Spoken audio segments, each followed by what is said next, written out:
was just wondering, what were your opinions on the LGBTQ plus community? Well, I don't think it's one community. Really? Yeah, I mean, how could it be? Just mashed together an alphabet soup. Trans is fundamentally in tension with gay, if you ask me. But what's your opinion? I'm personally pansexual, so I was Okay. just wondering what your views on same-sex couples were.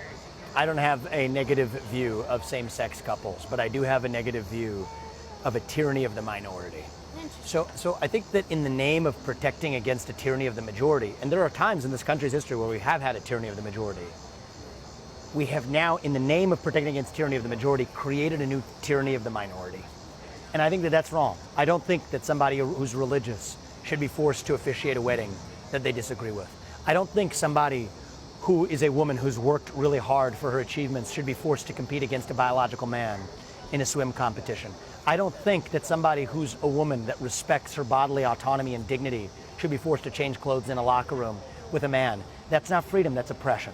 And so I believe that we live in a country where free adults should be free to dress how they want, behave how they want, and that's fine.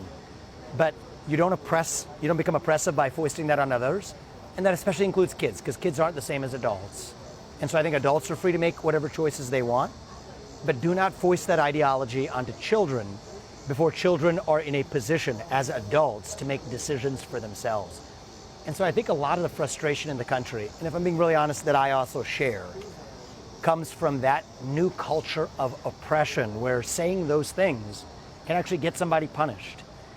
And in my case, it's part of why it's my responsibility to say them. And I respect that you may have a different opinion, and that's okay. Part of what makes our country great is that you and I can be civil and have this conversation, and that we live in a country that still gives us, each of us, the right to speak to a presidential candidate and back, and still say that we pledge allegiance to the same nation.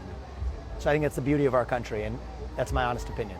Awesome. Well, Thanks. thank you very much. I appreciate that. Thank you for your civility as well. I appreciate it.